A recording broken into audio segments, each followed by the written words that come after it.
Hello everyone and welcome to Sinful Gaming. I hope you're all doing well, I hope you're all staying safe, and most of all, I hope you're all fighting that war against the grey.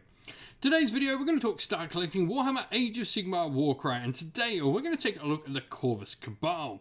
Now in this video, we're going to go through, talk about all the models that come inside a Corvus Cabal box set, and talk about the abilities they can use on the table, and then we'll take a look at some other units we can use to bring into this warband to expand upon this initial purchase.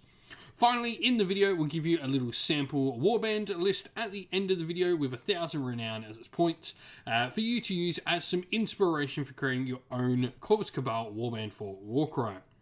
And so, let's talk about what's inside this box set. Now, a lot of people will be surprised that the leader for this warband is actually the model on the bottom right, the Shadow Piercer. This is actually the leader rune mark model for the warband. Now, the Shadow Piercer is pretty cool. He's got a nice toughness of 4, 20 wounds, 5-inch move, 4 attacks at strength 4, 2-5 on the damage. And it's also got the Harrying Raven ability, which is really nice. We can pick an enemy fighter within 20 inch of this fighter, and until the end of the battle round, that fighter cannot make disengage actions, meaning you can pin people in place. And you've also got a Grizzly Trophy where, for a triple, you can add one to the attack's characteristic of attack actions that have a range of 3 or less made by visible friendly fighters while within 6 inch of the fighter.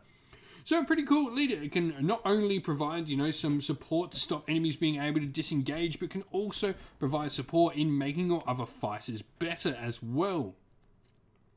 Now, the Shrike Talon is the big centerpiece model for this. I say centerpiece, but, it's Warcry. No models are really that massive.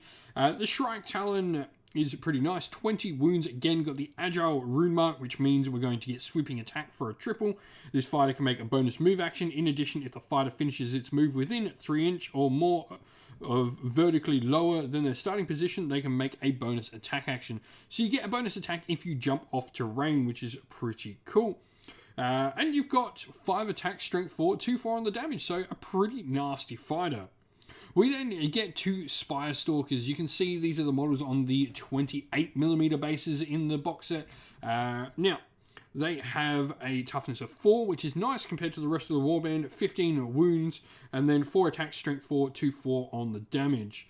Their big thing is they've got the Champion rune mark, which is going to enable them to use Swift Climb for a double where they don't count vertical distance when moving, which I think is really, really solid for an ability. We then have a bunch of different Cabalists. Now, all Cabalists are toughness 3 and 8 wounds and a 5-inch move. We then have a couple of different weapon option ones. First of all, we have the daggers with 4 attack, strength 3, 1-3 on the damage, and then the spears, which will have 4 attacks, strength 3, 1-4 on the damage, but we'll get an extra inch of range in there as well. We then lastly have the one with Familiar, which is going to be able to use the Harrying Raven for the double to stop enemies being able to disengage as well. So another cool ability able to be used. This, I think, is really nice to include in your warbands. When you're using this model, you can then free up your Shadow Piercer to be able to use the Grizzly Trophy double more, which I think is a lot better for your Shadow Piercer to be doing. And so, where to next? Well, obviously, I think picking up another Corvus Cabal box set would be a great way to add a ton of different variation to your warbands straight from the get-go.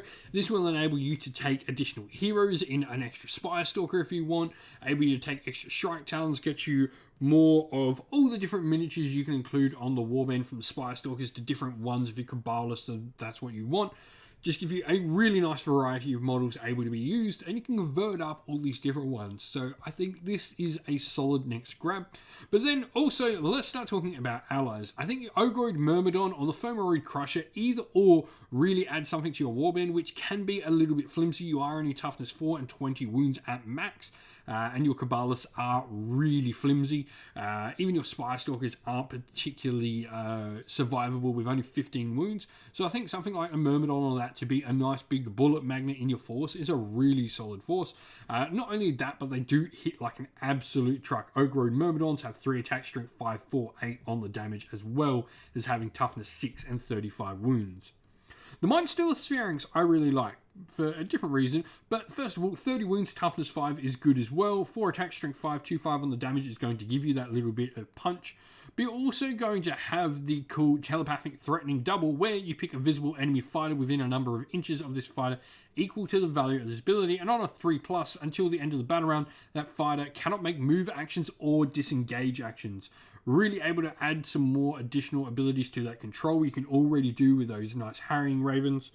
And then lastly, the Infernal Rapturous. First of all, she adds a little bit of range damage to your force with that 3 to 12 inch heartstring lyre with 4 attacks, strength 3, 1, 4 on the damage. Nothing too fancy, but another little bit of range splash damage. Now, the model itself is going to have toughness 3 and 22 wounds. Not that great on the toughness department, but you do get some cool abilities. First of all, like the Discordant Disruption, where until the end of the battle round, you subtract 1 from the attacks of enemy fighters within 6 inch that make those attacks. You've also got the ability to add some extra movement to get a nice fast model in your force. All in all, I think it's just a nice little bit of additional sort of play around with the debuffing sort of work, and then coming in with your heavy hitters like the Shrike Talons and stuff that you have available to you. And so here we have our sample warband for the Corvus Cabal at the end. Now, obviously playing in Allegiance Corvus Cabal, we've got our leader, which is going to be the Shadow Piercer, just a really solid model, and, you know, the only actual leader we have for the Corvus Cabal. Now, fighter-wise, we've got our Shrike Talon in there, a really solid fighter. He's really tough, puts out a ton of damage. We've then got 2 Spire Stalkers in there, and then so we can fit in the other models we want to, we've got 2 Cabalists with the daggers, and we've got the Cabalist with Familiar. Like I said, that Familiar Cabalist, I think, frees up our Shadow Piercer to use his more offensive abilities rather than the sort of debuff ability to stop people retreating. You can get that on the Cabalist, use that in the backfield, and get that ability working for you. And then lastly, I've got Infernal and Rapturous in there as well as an ally. I think she just adds a ton. She can negate opponents' attacks coming into your models, meaning you're taking less hits, which is really important because you aren't very tough. On top of that, she adds a little bit of range to your force. She's going to add some other nice movement abilities as well. We are pretty light on wounds with this warband. 116 is on the light end of wounds for Warcry, but 1,000 out of 1,000 renown. I think this is a really interesting warband you can put together. You can try and fit that Mind Stealer Sphinx in there as you want as well. I'd probably drop a Spire Stalker to try and get it in. I think you can with those spare points. You can probably get another Cabalist or upgrade to some spears on your Cabalist with daggers there.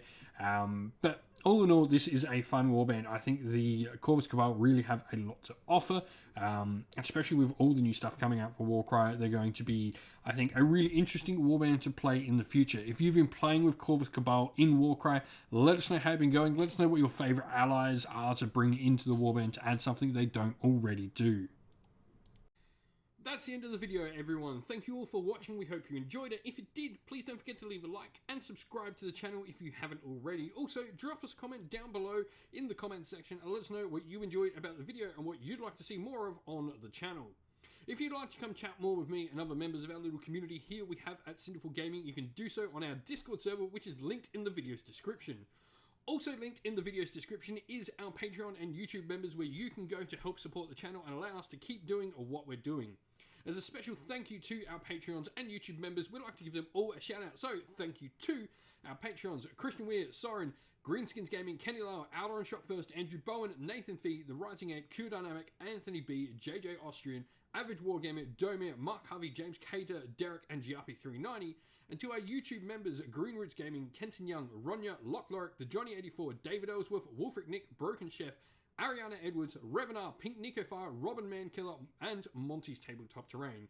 And lastly, a special thanks to Lady Witchfox Art, who does all the amazing artwork you see on the channel.